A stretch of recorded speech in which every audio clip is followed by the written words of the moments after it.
আসসালামু আলাইকুম প্রিয় অষ্টম শ্রেণীর জুনিয়র বৃত্তি পরীক্ষার্থী বন্ধুরা। আশা করছি তোমরা প্রত্যেকে ভালো আছো এবং তোমাদের বৃত্তি প্রস্তুতি অনেক ভালো যাচ্ছে। তোমাদের এই বৃত্তির জার্নিটাকে আরেকটু সহজ করে দেওয়ার জন্য আমাদের এই আয়োজন সাবজেক্ট অ্যানালাইসিস। আজকের ক্লাসে আমি তোমাদের ইংরেজি সাবজেক্টটা কিভাবে পড়লে সহজে কমন পাওয়া যাবে কিংবা কিভাবে পড়লে তোমার প্রস্তুতিটা অনেক গোছানো হবে সেই জিনিসটা দেখিয়ে দেওয়ার চেষ্টা করব। সো আমরা কথা না বেরিয়ে চলে যাই আমাদের সাবজেক্ট অ্যানালাইসিস, আমাদের ইংলিশ সাবজেক্টের অ্যানালাইসিস নিয়ে, তাই না? সো আমি দেখতে পাচ্ছি আমাদের মধ্যে যেই মার্কস ডিস্ট্রিবিউশন আছে আমাদের বোর্ড থেকে দিয়েছে, সেই মার্কস ডিস্ট্রিবিউশনটাকে একটু ভালো করে দেখে নিব। সো মার্কস ডিস্ট্রিবিউশনের একটা লক্ষণীয় বিষয় হলো এখানের মধ্যে সিন প্যাসেজ বলছে দুইটা। তাহলে দুইটা হচ্ছে গিয়ে আমাদের সিন প্যাসেজ থাকবে। দুইটা সিন প্যাসেজের মধ্যে আমরা দেখতে পাই হচ্ছে গিয়ে এমসিকিউ থাকবে, অ্যানসারিং কোয়েশ্চেন্স থাকবে, গ্যাপ ফিলিং থাকবে এবং হচ্ছে গিয়ে ভোকাবুলারি থাকবে। মার্কসগুলো যদি আলাদা করে দেখে নেই, আমাদের এখানের মধ্যে এমসিকিউর মধ্যে 10টা এমসিকিউ, যার মধ্যে হচ্ছে গিয়ে 5 মার্ক থাকবে। আমরা দেখতে পাই হচ্ছে আমাদের অ্যানসারিং কোয়েশ্চেনে 4টা প্রশ্ন থাকবে যেখানে 8 মার্কস, এবং আমরা দেখতে পাই আবারও খেয়াল করলে যে গ্যাপ ফিলিং এর মধ্যে আমাদের 5টা হচ্ছে গিয়ে শূন্যস্থান থাকবে, যার মধ্যে 0.5 করে 2.5 মার্কস বরাদ্দ।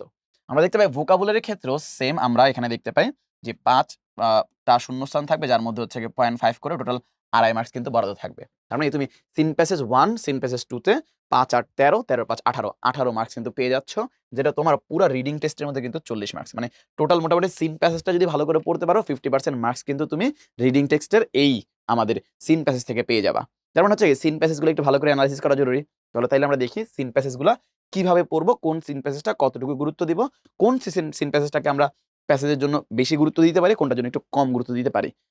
সো আমরা হচ্ছে গিয়ে সিন প্যাসেজটা ইউনিট ওয়াইজ সাজাইছি এখানে, দেখো খেয়াল করে যে unit 1 glimpse of our culture, প্রথম লেসন 1 হচ্ছে পিপলস মিউজিক। এটাকে আমরা 1 স্টার দিয়েছি। কেন? কারণ হচ্ছে কোনো বোর্ডে আসেনি, কোনো স্কুলে আসেনি। সো এটার আসার সম্ভাবনা কিছুটা কম, সেই কারণে আমরা 1 স্টার দিয়েছি। অপরদিকে আমরা দেখতে পাচ্ছি পরের যে লেসনটা আছে, এই যে নকশি কাঁথা, তাই না? এই যে নকশি কাঁথা যেটা আছে, এই নকশি কাঁথাটা আমাদের লেসনটা কিন্তু আমাদের দেখা গিয়েছে অনেক স্কুলে এসেছে, অনেক বোর্ডেও কিন্তু এসেছে। তার মানে এটা কিন্তু আসার সম্ভাবনা অনেক অনেক অনেক বেশি। তো এটাকে আমরা 3 স্টার দিয়েছি। দেখতে পাচ্ছি আওয়ার এথনিক ফ্রেন্ডস, যেটা হয়তো কোনো স্কুলে আসেনি, কোনো বোর্ডে আসেনি, তবে হ্যাঁ, এটা একটা আলোচিত টপিক এবং হচ্ছে এটা সম্বন্ধে আমাদের জানা উচিত, এবং এই কারণে এটাকে আমরা দিয়েছি 2 স্টার। আমরা পরবর্তীতে যদি যাই, বাংলাদেশে কুইজিন অনেক অনেক পরীক্ষা এসেছে এবং এই কারণের মধ্যে আমরা এটাকে দিয়েছি 3 স্টার। বোর্ড প্লাস স্কুলের মধ্যে কিন্তু এটা খুবই খুবই আসতে দেখা গিয়েছে। পরে যদি যাই, দ্য চিলড্রেন্স সংস, এটা হচ্ছে একটা পোয়েম। সো আমি পাশে পোয়েম লিখে দিয়েছি, কারণ কি? কারণ আমরা জানি পোয়েমগুলো থেকে আমাদের আলাদা অ্যানসারিং কোয়েশ্চেন্স আসবে এবং এটা সিন প্যাসেজ আসার জন্য তেমন গুরুত্বপূর্ণ না। এই কারণে এটাকে আমরা একদম খালি রেখেছি, যে এটা সিন প্যাসেজের জন্য না পড়লেও কিন্তু চলবে। আমরা দেখতে পাই হচ্ছে পরবর্তী আমাদের ইউনিট 2 ফুড অ্যান্ড নিউট্রিশন নিয়ে। সেখানে প্রথম লেসন যেটা আছে সেটা হচ্ছে গিয়ে গুড ফুড। ক্লাস টিচার মূলত তার যে শিক্ষার্থী আছে তাদেরকে নিয়ে গুড ফুড কি জিনিস সেটা নিয়ে আলোচনা করেছেন, এবং এটা তেমন কোনো স্কুলে আসে নাই, তেমন কোনো বোর্ডে আসে নাই, এবং এই কারণে এটাকে দেওয়া হয়েছে শুধু 1 স্টার।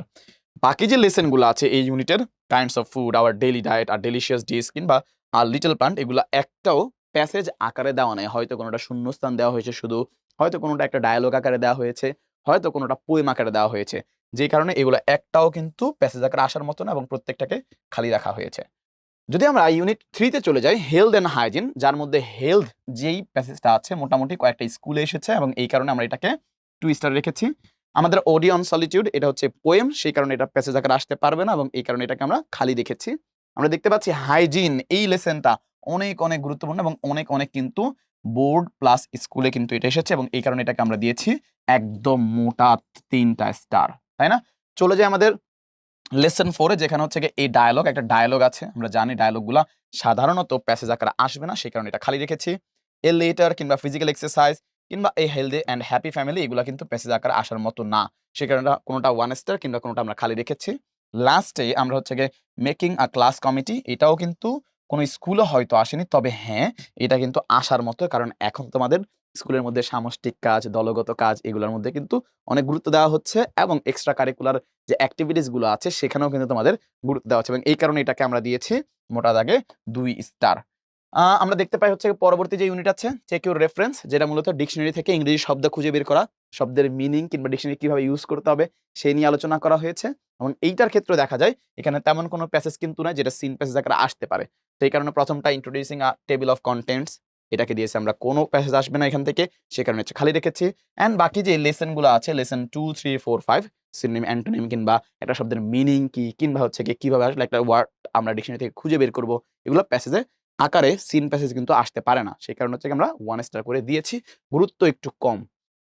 আমরা যদি পরবর্তী ইউনিটে যাই, হিউম্যানস অ্যান্ড এনভায়রনমেন্ট, এইখান থেকে মূলত তোমার সিন প্যাসেজের গুরুত্ব, যে প্যাসেজগুলো আছে সেগুলো কিন্তু গুরুত্বপূর্ণ, এবং এখান থেকে আমরা দেখতে পাই বইয়ের দ্বিতীয়ার্ধের যে প্যাসেজগুলো আছে সেগুলো কিন্তু প্রথমার্ধের প্যাসেজগুলো থেকে অধিক গুরুত্বপূর্ণ। তো দেখা যাচ্ছে দ্য লিটল বার্ড, এইটা হচ্ছে গিয়ে 2 স্টার দেওয়া হয়েছে কারণ এটা স্কুলে এসেছিল, হয়তো বোর্ডে আসেনি, তবে হ্যাঁ স্কুলের মধ্যে কিন্তু এটা এসেছিল। পোয়েমস অ্যাবাউট নেচার, যেহেতু আমরা বলেছি পোয়েম আসলে কোনোভাবেই হচ্ছে কিসের মধ্যে, আমাদের বোর্ডের মধ্যে সিন প্যাসেজ আকারে আসবে না, সে কারণে খালি রেখেছি। ডান্সিং বিয়ার্স কিংবা ফার্মিং টিচার কিংবা হচ্ছে we lost our home, environment নিয়ে আলোচনা। আমরা জানি যে বর্তমান সময়ে প্রাসঙ্গিক হলো কি আমাদের এই এনভায়রনমেন্ট, ক্লাইমেট চেঞ্জ, এই বিষয়গুলা। সো বর্তমান আলোচিত বিষয়গুলা কিন্তু তবে এবং হচ্ছে প্রাসঙ্গিক যে বিষয়গুলো আছে সেগুলো কিন্তু পরীক্ষায় আসতে পারে, এই কারণে হচ্ছে এগুলোকে প্রত্যেকটাকে 2 স্টার দেওয়া হয়েছে, যদিও এগুলো কখনো কোনো বোর্ডে আসেনি। আমরা দেখতে পাই হচ্ছে গিয়ে unit 6, going on a trip. Mita তার যেই আঙ্কেলের বাড়ি আছে থাইল্যান্ডে, সেখানে ঘুরতে গিয়েছিল। সেখানে যারার সাথে দেখা হয়েছে এবং সেখান থেকে মোটামুটি তারা থা ফ্লোটিং মার্কেট দেখেছিল। এই যে পুরোটা আমাদের ইউনিট আছে, এই ইউনিটের মধ্যে আমরা দেখতে পাই প্রথম যে লেসন 1 টা আছে অনেক বোর্ডে এসেছে, স্কুলেও কিন্তু এসেছে। সো এটা আমরা দিয়েছি 3 স্টার। আমরা দেখতে পাই হচ্ছে ফিলিং আ ফর্ম কিংবা গোয়িং থ্রু ইমিগ্রেশন কিংবা হচ্ছে গিয়ে বোর্ডিং আ প্লেন, এখান থেকে লেসন 2, 3 তেমন একটা স্কুলও আসে নাই, বোর্ডে আসে নাই, 1 স্টার করে দিয়েছি। বোর্ডিং দ্য প্লেন কিংবা অ্যানাউন্সমেন্ট অন বোর্ড কিংবা অ্যানাউন্সমেন্টস অন বোর্ড, এগুলো হচ্ছে কি স্কুলে আসার মতো বা স্কুলে এসেছে, সেই কারণে এগুলোকে আমরা 2 স্টার দিয়েছি। রিচিং ব্যাংকক, ব্যাংককে যাওয়ার পরে কি হয়েছে সেটা নিয়ে তেমন কোনো পরীক্ষার মধ্যে আসে নাই, স্কুলেও আসে নাই, প্যাসেজটাও ছোট, খুব গুরুত্বপূর্ণ না, সেই কারণে 1 স্টার দিয়েছি। অ্যান্ড ডেস্টিনেশন প্লাস হচ্ছে থাকা ফ্লোটিং মার্কেট, একটা ঐতিহ্যবাহী জায়গা এবং এটা আসার মতো, সেই কারণে এটাকে আমরা দিয়েছি 2 স্টার। আমরা যদি দেখি পরবর্তী পিপল অ্যান্ড অকুপেশনস, বিভিন্ন ধরনের বিভিন্ন পেশার হচ্ছে মানুষ, যেটা হচ্ছে মূলত পার্টস রিলেটেড দিয়ে শুরু করেছে, যে প্রথম পার্টস যেটা আছে সেটা কিভাবে আবিষ্কার হয়েছে, মানুষ কিভাবে খুঁজে পেয়েছে, কিভাবে সেটা হচ্ছে একটা মূল্যবান পাথর এবং মূল্যবান রত্নে কি হয়েছে পরিণত হয়েছে, সেই নিয়ে ইতিহাস কিন্তু এখানে আছে, যেটা বোর্ডেও এসেছিল, বিভিন্ন স্কুলেও এসেছে, সেই কারণে এটাকে দেওয়া হয়েছে 3 স্টার। আমার ডাইভার্স, যেটা হচ্ছে গিয়ে মূলত বর্তমান সময়ে যারা হচ্ছে বিলুপ্ত, তাদের নিয়ে প্যাসেজটাও কিন্তু তেমন একটা আসে না এবং এই কারণে সেটাকে আমরা দিয়েছি 1 স্টার। আমরা দেখতে পাই রিভার জিপসিস, তারা হচ্ছে কিন্তু খুবই গুরুত্বপূর্ণ, বিভিন্ন স্কুল এবং হচ্ছে গিয়ে আমাদের দেখতে পাই বোর্ডও আসছে, সেই কারণে আমরা এই যে লেসন 3 এবং 4 দুটোকেই কিন্তু 3 স্টার করে দিয়েছি। আমরা দেখতে পাচ্ছি রিফিউজিস, এইটা হচ্ছে গিয়ে 1 স্টার দিয়েছি কারণ এটা কোনো পরীক্ষার মধ্যে, বোর্ডের মধ্যে কিংবা স্কুলের মধ্যে আসেনি। দেখতে পাচ্ছি পরবর্তীটা নিউজের ক্ষেত্রে আমরা দেখতে পাচ্ছি টিভি নিউজ রিপোর্ট কিভাবে তৈরি হয় কিংবা ওইটার বিষয়ে যে প্রাসঙ্গিক বিষয়গুলো আছে সেগুলোকে আমরা 3 স্টার রেখেছি, এবং পাশাপাশি পলান সরকারের যে একটা হচ্ছে প্যাসেজ আছে আর টর্চ বিয়ারার, তার ব্যাপারেও হচ্ছে অনেক প্রশ্ন আমরা দেখতে পাই বোর্ডে কিংবা স্কুলে এসেছে, সেই কারণে আমরা 3 স্টার দিয়েছি। বাকি ওয়াক ইন ইন্টারভিউ, এটার মধ্যে প্যাসেজ নেই, সেই কারণে এটাকে আমরা খালি রেখেছি। দ্য ফার্স্ট নিউজপেপারের ইতিহাস, এটা কিন্তু আসার মতো একটা টপিক, সেই কারণে আমরা 2 স্টার দিয়েছি।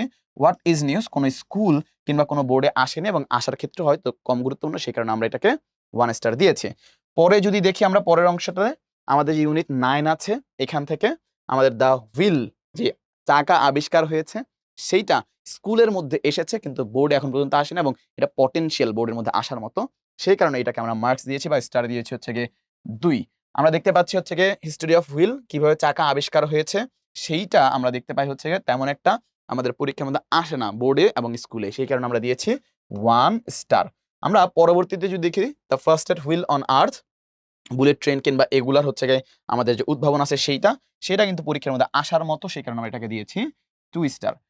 নিচে যদি দেখি টেকিং অফ মানে হচ্ছে গিয়ে আমাদের এরোপ্লেন, রাইট ব্রাদার্স যে হচ্ছে এরোপ্লেন আবিষ্কার করছে, সেটা কিন্তু পরীক্ষার মধ্যে আসার মতো এবং এসেছিল, এবং এই কারণে এটাকে আমরা দিয়েছি একদম 3টা বড় স্টার। দেখতে পাচ্ছি ফিউচার এয়ারক্রাফট কিংবা পেপার অ্যান্ড হুইল, কন্টেম্পলেশন হচ্ছে একটা পোয়েম, এবং এই পোয়েম হওয়ার কারণে এটা হয়তো পরীক্ষার মধ্যে নাও আসতে পারে, এবং এই কারণে এটাকে আমরা রেখেছি একদম খালি, পরীক্ষার জন্য আসবে না সিন প্যাসেজে। ফিউচার এয়ারক্রাফট এবং পেপার অ্যান্ড হুইল, যেখানের মধ্যে আমরা মূলত হচ্ছে গিয়ে যে আমাদের ফিউচার এয়ারক্রাফট যেটা ফ্যালকন, কিংবা বলা হয় যে পেপার অ্যান্ড হুইল, যেখানে আছে কমিউনিকেশনের মধ্যে, যোগাযোগ ব্যবস্থার মধ্যে আমাদের কি রেখেছে, আমাদের পেপার, কাগজ আবিষ্কার, এগুলো নিয়ে আলোচনা করা হয়েছে, সেগুলা পোটেনশিয়াল বোর্ডের মধ্যে বা বৃত্তি পরীক্ষা আসার মতো, সেই কারণে এটাকে আমরা দুইটাকে আমরা দিয়েছি 2 স্টার করে। আমরা দেখতে পাচ্ছি হচ্ছে আমাদের 10 যেই আছে ইউনিট আছে, তার মধ্যে যে ঘুঘুর গল্পটা আছে ট্রুথফুল ডাভ, সেটা কিন্তু আলোচনা করা হয়েছে 3টা পার্টে, এবং 3টা পার্টের মধ্যে লেসন 1 এবং হচ্ছে গিয়ে লেসন 3 ফার্স্ট পার্ট এবং হচ্ছে থার্ড পার্ট যেগুলো আছে সেগুলা বোর্ডেও এসেছে, স্কুলে এসেছে, সেই কারণে এটা হচ্ছে গিয়ে আমরা দিয়েছি 3 স্টার এবং সেকেন্ড পার্টটাও কিন্তু আসার মতো, সেই কারণে এটাকে আমরা দিয়েছি 2 স্টার। আমরা যদি নিচে দেখি আমাদের যে সামার স্টোরি, ওই যে কাক একটা ছিল যে হচ্ছে গিয়ে পিপাসার্ত হয়েছিল এবং সে একটা জায়গায় হচ্ছে পানি পাওয়ার পরে সেখান থেকে পানি পান করতে না পারে তার কার কাছে গেছে, গ্র্যান্ডফাদারের কাছে গিয়েছে এবং সেখান থেকে মূলত সে জিজ্ঞাসা করেছে যে হচ্ছে কিভাবে পানি পান করতে হবে, সে একটা সলিউশন দিছে। অনেকক্ষণ চেষ্টা করার পরে তার কাছে মাথায় এসেছে আরের থেকে বেটার সলিউশন আছে হয়তো। তখন সে চিন্তা করলো যে হচ্ছে গিয়ে তার দাদা হয়তো বোকা এবং সে হচ্ছে গিয়ে যখন আবার যাচ্ছিল তখন আবার একটু পরে গিয়ে নতুন একটা সলিউশন পাইলো। তখন সে বুঝতে পারলো যে প্রত্যেকটা জেনারেশনের কাছে যে নতুন নতুন সলিউশন আসবে সেইটা, তাই না? সো এইটা হচ্ছে গিয়ে পরীক্ষার মধ্যে আসার মতো পটেনশিয়াল, সেই কারণে এটাকে আমরা রেখেছি মোটামুটি 2 স্টারের মধ্যে। আমাদের লাস্ট যে ইউনিটটা আছে সেটা হচ্ছে গিয়ে আমাদের ২৪ যে জুলাই আন্দোলন হয়েছে, সেই জুলাই আন্দোলনের মধ্যে নারীদের ভূমিকা। যেহেতু এটা আগে ছিল না, সেই কারণে দেখা গিয়েছে হয়তো কোনো স্কুল কিংবা হয়তো হচ্ছে আমরা দেখতে পাই কোনো বোর্ডের মধ্যে হয়তো এটা তত বেশি আসে নাই। তবে হ্যাঁ, এটা কিন্তু খুবই, খুবই, খুবই গুরুত্বপূর্ণ আমাদের পরীক্ষার জন্য। সেই কারণে এটাকে আমরা রেখেছি 3 স্টারের মধ্যে। এই হচ্ছে গিয়ে আমাদের ১১ টা ইউনিটের মধ্যে যে লেসন গুলো আছে সেই লেসন গুলোর এনালাইসিস, কোন লেসন কতটুকু গুরুত্ব দিয়ে পড়বো, এগুলো আমরা একটু দেখানোর চেষ্টা করেছি এই জায়গায়। আশা করছি এখন তোমরা কোন লেসনটাকে কতটুকু গুরুত্ব দিয়ে কিংবা কিভাবে পড়বা সেটা ভালো করে বুঝে গিয়েছো। সিন প্যাসেজ শেষ করার পরে তোমাদের চলে আসবে আনসিন প্যাসেজ। আনসিন থেকে কি, কি জিনিস আসবে? আনসিন থেকে আমরা দেখতে পাই ইনফরমেশন ট্রান্সফার অথবা ট্রু ফলস আসবে, রাইটিং সামারি আসবে এবং হচ্ছে গিয়ে ম্যাচিং আসবে। আমরা দেখতে পাই ইনফরমেশন ট্রান্সফার অথবা ট্রু ফলস, এখানের মধ্যে হচ্ছে গিয়ে যেকোনো থেকে একটা আসবে, হয় ইনফরমেশন ট্রান্সফার অথবা ট্রু ফলস, যেখানে ৫ টা প্রশ্নের মধ্যে থেকে আমাদের ৫ মার্ক বরাদ্দ থাকবে। সামারি রাইটিং এর মধ্যে আমাদের ৫ মার্ক বরাদ্দ থাকবে এবং এই যে ম্যাচিংটা আছে, এই ম্যাচিংটা কিন্তু প্যাসেজ থেকে সরাসরি আসবে না। মূলত একটা থিমকে কাজে লাগিয়ে আমাদের এই ম্যাচিংটা আসবে, যেখানে আমাদের ৪ টা সেন্টেন্স বানাইতে হবে, যার মধ্যে আমাদের ৪ মার্ক কিন্তু বরাদ্দ থাকবে। সো আমাদের ম্যাচিংটা মাথায় রাখবো, প্যাসেজ থেকে সরাসরি কিন্তু আসবে না, একটা থিমকে কাজে লাগিয়ে আসবে। এই আনসিন প্যাসেজ পড়ার ক্ষেত্রে আমরা হচ্ছে কিভাবে বায়োগ্রাফি পড়তে পারি মোটামুটি, হ্যাঁ? যে ব্যক্তির জীবনী যেগুলো আছে, ব্যক্তিদের, বিখ্যাত ব্যক্তিদের জীবনীগুলা, সেগুলা কিন্তু আসতে পারে, যেটা আমরা খেয়াল করেছি আমাদের বোর্ড কিংবা বিভিন্ন স্কুলের মধ্যে যে বায়োগ্রাফি ব্যক্তির জীবনীগুলো এসেছে। এর বাইরেও যে অ্যাবস্ট্রাক্ট টপিক গুলো আছে, যেমন ক্রিকেট নিয়ে এসেছিল, সিডো সনদ নিয়ে আসছিল। তো ওইগুলোও পড়তে পারি। তবে ব্যক্তির জীবনীটা অধিক গুরুত্বপূর্ণ আমার কাছে বলে মনে হয়েছে। সো এই ধরনের প্যাসেজ গুলাকে আমরা বেশি, বেশি প্র্যাকটিস করতে পারি। আমরা দেখতে পারি হচ্ছে গিয়ে আমাদের পোয়েমস, পোয়েমস এর মধ্যে যদি যাই, পোয়েমসটা হচ্ছে আমাদের সাধারণত বই থেকেই চলে আসবে। এই জায়গায় লেখা আছে এখানের মধ্যে from poems in English for today, তাহলে বই থেকেই আসবে। বইয়ের যে পোয়েম গুলো আছে সেগুলো যদি একটু ভালো করে এনালাইসিস করা যায় তাহলে কিন্তু এই অংশের প্রিপারেশন খুবই দারুণভাবে নেওয়া যাবে। সো ওই কারণে আমরা সিন প্যাসেজের মতো এখানে বইয়ের যে আমাদের পোয়েম গুলো আছে সেগুলোকে কিন্তু এনালাইসিস করার চেষ্টা করেছি। খেয়াল করে দেখো, লোকে বলে বলে রে, হাসন রাজার হচ্ছে গিয়ে একটা পোয়েম, তাই না? তো এটা হচ্ছে গিয়ে আমরা কি রেখেছি, টুইস্টার রেখেছি, কারণ এটা হচ্ছে পটেনশিয়াল।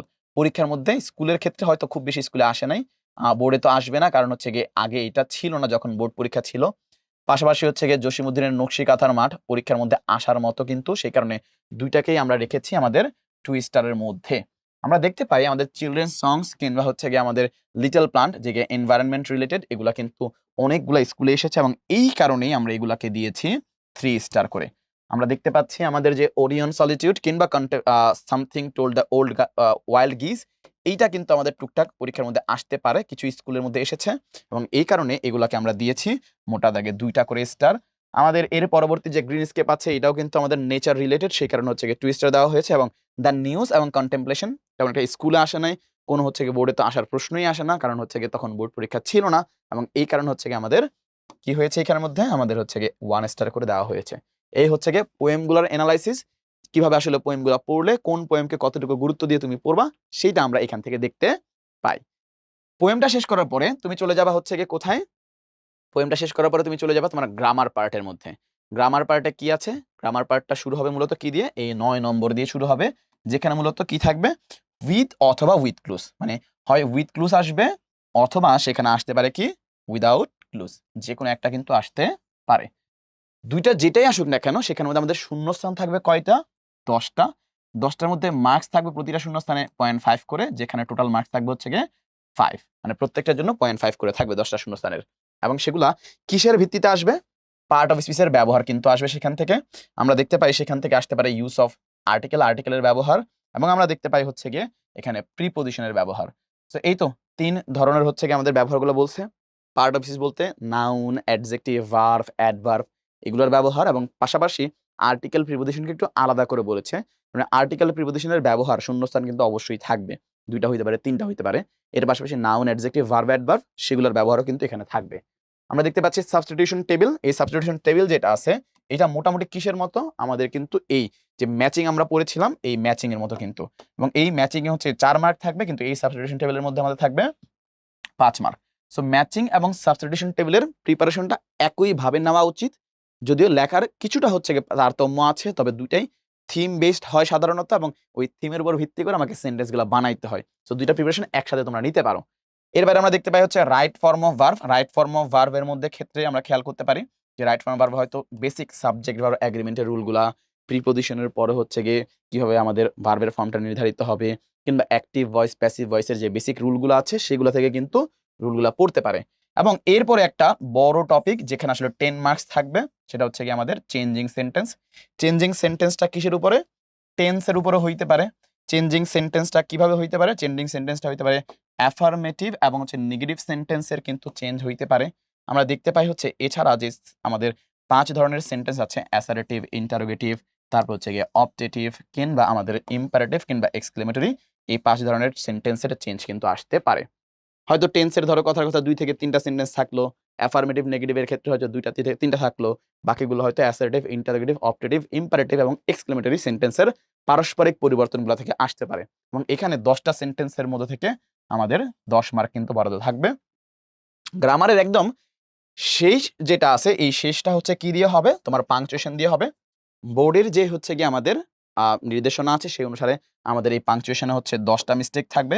প্রত্যেকটার মধ্যে ০.৫ করে, যার মধ্যে হচ্ছে গিয়ে টোটাল মার্কস বরাদ্দ থাকবে ৫ মার্ক। এই হচ্ছে গিয়ে আমাদের পাংচুয়েশনের কথা। সাধারণত পাংচুয়েশনের ক্ষেত্রে কেমন হয়? যে তুমি হচ্ছে যতটা ভুল করো প্রত্যেকটার জন্য ০.৫ করে কাটে এবং এভাবে করে তোমার কাটা যাওয়ার পরে যত মার্কস থাকে তত মার্কস কিন্তু বরাদ্দ তোমাকে দেওয়া হয়। তারপরে তোমার গ্রামার যখন শেষ হবে, গ্রামার শেষ করে তুমি চলে যাবা রিটেন পার্টের মধ্যে। রিটেন পার্টে তোমার আইটেম থাকবে ৩ টা, যার মধ্যে একটা দেখতে পাই লেটার অথবা ইমেইল যেকোনো একটা। তার মধ্যে ফরমালও হইতে পারে, ইনফরমালও হইতে পারে। যদিও আমাদের দৈনন্দিন জীবনে বা নরমাল পরীক্ষার মধ্যে যেই ইমেইলগুলো থাকে কিংবা লেটারগুলো থাকে সাধারণত আমাদের ইনফরমাল হয়। তবুও যেহেতু বোর্ড থেকে আমাদেরকে ফরমাল, ইনফরমাল ২ টাই বলেছে, ২ টার প্রিপারেশন নিয়ে রাখতে হবে। এখানে মার্কস বরাদ্দ থাকবে কিন্তু ৮। আমরা পরবর্তীতে যদি একটু এগিয়ে যাই, এখানে দেখতে পাই আমরা কমপ্লিটিং স্টোরিজ অথবা হচ্ছে রাইটিং ডায়ালগস। ২ টা টপিক থেকে যেকোনো একটা আসবে, যেটার মধ্যে মার্কস বরাদ্দ থাকবে ১০। এবং এরপরে দেখতে পাই হচ্ছে রাইটিং শর্ট কম্পোজিশন, যাটা হচ্ছে গিয়ে আমাদের ২০০ ওয়ার্ডের মধ্যে লিখতে হবে, যেটা আমাদের মার্কস বরাদ্দ থাকবে টোটাল হচ্ছে গিয়ে ১২ মার্কস। সো এই হচ্ছে কথা। এইভাবে করে মোটামুটি রিটেনের মধ্যে আমরা ৩০ মার্কসে কভার করব এবং এই ৩০ মার্কস থাকবে রিটেনের মধ্যে, গ্রামারের মধ্যে থাকবে ৩০ মার্কস এবং আমাদের যেই রিডিং টেস্ট আছে সিন প্যাসেজ 1, 2, আনসিন এবং পোয়েমস সেখান থেকে আমাদের থাকবে হচ্ছে গিয়ে ৪০ মার্কস। এবং প্রতিটা যখন আমরা পড়ব প্রত্যেকটা কিন্তু আলাদা করে এনালাইসিস তোমাদেরকে বলে দিয়েছি। আমরা সিন প্যাসেজের মধ্যে কোন সিন ভালো করে পড়বো, আমরা আনসিন প্যাসেজের মধ্যে কোন আনসিন হচ্ছে গিয়ে ভালো করে পড়বো, কিংবা আমাদের হচ্ছে গিয়ে যেই বলি না কেন পোয়েমটা সেটা ভালো করে কোনটা পড়বো, কিংবা হচ্ছে গিয়ে আমাদের ম্যাচিং এবং সাবস্টিটিউশন টেবিল যে হচ্ছে গিয়ে একসাথে প্রিপারেশন নেওয়া যাবে, কিংবা রাইট ফর্ম অফ ভার্বের ক্ষেত্রে আমরা হচ্ছে কোন রুলগুলোকে ভালো করে পড়বো, কোন রুলগুলো হয়তো সামঞ্জস্যপূর্ণ, কিংবা আমাদের রিটেনের ক্ষেত্রে কেমন করে আসলে প্রিপারেশন নেওয়া উচিত, সকল কিছু নিয়ে কিন্তু আলোচনা করার চেষ্টা করেছি।